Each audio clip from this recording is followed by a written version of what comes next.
అలా నేను చేసాం. ఎక్కడైనా సరే డబ్బు కట్టలు బయటపడితే ఇన్కమ్ ట్యాక్స్ అధికారులు ఇమ్మీడియట్గా అలర్ట్ అవుతారు, ఆ ప్రాంతానికి చేరుకుంటారు. అసలు ఆ డబ్బు కట్టలు ఎవరివి, ఎక్కడి నుంచి వచ్చాయి, వాటికి ఉన్నటువంటి నెంబర్లు ఏంటి, ఇవి ఎక్కడి నుంచి ఎక్కడికి వచ్చాయి, ఇవి ఇన్కమ్ ట్యాక్స్ పరిధిలో ఉన్నటువంటి డబ్బులా, ఇన్కమ్ ట్యాక్స్ పరిధిలో లేనటువంటివా అనే దాని మీద ఐటీ శాఖ డెఫినెట్గా ఎంక్వైరీ చేస్తుంది. దీంతో పాటు ఏసీబీ కూడా రంగంలో దిగుతుంది. బట్ మంగ్లీ విషయంలో మాత్రం ఏసీబీ కానీ ఇన్కమ్ ట్యాక్స్ అధికారులు కానీ రంగంలోకి దిగటం కాదు కదా, దాన్ని ఆరాధించేటువంటి పరిస్థితి కూడా లేదు. మంగ్లీ బ్రదర్గా డబ్బులు మిషన్ తోటి లెక్కేస్తున్నటువంటి వీడియోలు బయటకు వచ్చాయి. బట్ మంగ్లీ మీడియా ముందుకు వచ్చి అతను నా బ్రదర్ కాదు, నా బ్రదర్ ఇతను అని చెప్పి ఒక అతన్ని చూపించారు. అసలు అతనితో నాకు సంబంధం లేదని చెప్తున్నారు. కానీ అతను మంగ్లీకి తెలిసినటువంటి వ్యక్తి. పోనీ మంగ్లీతో సంబంధం లేదు, మంగ్లీకి తెలియనటువంటి వ్యక్తి అనుకుందాం కొద్దిసేపు. ఆ పర్సన్ ఎవరైతే ఉన్నారో ఆ పర్సన్కి సంబంధించిన డబ్బులు అయితే లెక్కేస్తున్నాడు కదా, ఆ వీడియో అయితే బయటకు వచ్చింది కదా, కట్టలు డబ్బులు అయితే కనిపిస్తున్నాయి కదా, మిషన్లో లెక్కేస్తున్నటువంటి దృశ్యాలు చూశాం కదా. మరి దీనికి సంబంధించి ఇన్కమ్ ట్యాక్స్ అధికారులు రంగంలో దిగాలి, కానీ ఇప్పటి వరకు ఇన్కమ్ ట్యాక్స్ అధికారులు రంగంలో దిగల, ఏసీబీ అధికారులు రంగంలో దిగల. పోలీసులు కూడా అసలు ఆ డబ్బులు ఎక్కడి నుంచి వచ్చా, ఆ డబ్బులు లెక్కిస్తున్నటువంటి వ్యక్తి ఎవరు అనేది అతన్ని తీసుకొని సుమోటోగా అయిన కేసు తీసుకొని విచారించేటువంటి పరిస్థితి లేదు. విచిత్రమైనటువంటి పరిణామం.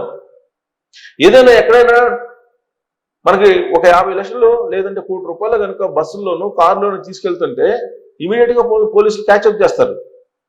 ఈ డబ్బులు ఎక్కడి నుంచి వచ్చినాయి, హవాలా డబ్బులా, ఎక్కడి నుంచి తీసుకొస్తున్నారు, ఇలా అనేక రకాల ప్రశ్నలు వేసి వాళ్ళు శోధిస్తూ ఉంటారు. ఓకే, వాళ్ళ పని అది, వాళ్ళు శోధించడంలో మనం తప్పుపట్టాల్సిన అవసరంలా. మరి ఈ కేసులో వీడియో బయటకు వచ్చిన తర్వాత, పక్కాగా వీడియో కానీ లభించిన తర్వాత డబ్బులు లెక్క పెట్టేటువంటి మిషన్ తోటి డబ్బు కట్టలు ఇన్ని డబ్బు కట్టలు ఉన్నాయి ఆ వీడియోలో. ఆ డబ్బు, అంత డబ్బు ఎక్కడి నుంచి వచ్చింది, కొన్ని కోట్ల రూపాయల డబ్బుని మిషన్ తోటి లెక్కేస్తున్నాడు. ఇవన్నీ కూడా ప్రత్యక్షంగా కనిపించినటువంటి ఆధారాలు. మరి వీటిని బేస్ చేసుకుని పోలీసులన్నా, ఏసీబీ అన్నా, ఇన్కమ్ ట్యాక్స్ అధికారులన్నా రంగంలో దిగాలి కదా. కానీ ఇప్పటి వరకు అసలు ఈ విభాగాలు, వ్యవస్థలు అటువైపు దృష్టి సారించలేదు. దీనికి కారణం ఏంటి అసలు? అంటే ఆ డబ్బు ఎవరు పడితే వాళ్ళు ఎక్కడ పడితే అక్కడ లెక్కేసుకోవచ్చు అని చెప్పి అనుకోవాలా, లేదంటే ఇన్కమ్ ట్యాక్స్ వాళ్ళు మాకేం సంబంధం అని చెప్పి అనుకుంటున్నారా, ఏసీబీ వాళ్ళు మాకేం సంబంధం అనుకుంటున్నారా, పోలీసులు మాకేం సంబంధం అనుకుంటున్నారా? ఆ డబ్బులు ఎట్ట పడితే అట్లా మొత్తం పువ్వులు పెద్ద పెద్ద పువ్వులు వేసి మిషన్స్లో లెక్క పెడుతూ ఉంటే మరి ఈ వ్యవస్థలు ఏమైపోయినట్టు తెలంగాణలో? ఏ వ్యవస్థ పనిచేస్తుంది? మరి ఈ వ్యవస్థలన్నీ ఆరోపణలు ఎదుర్కొంటున్నటువంటి మంగ్లీని కాపాడేటువంటి ప్రయత్నం చేస్తున్నాయా, లేదంటే చూసి చూడనట్టు మొత్తం ఈ వ్యవహారాన్ని తెరవేలికి తీసుకెళ్లే ప్రయత్నం చేస్తున్నాయా? దీని వెనక ఉన్న పెద్ద పెద్ద బిగ్ బాస్లు ఎవరైనా ఉన్నారా అనేటువంటి అనుమానాలు ఇప్పుడు వస్తున్నాయి.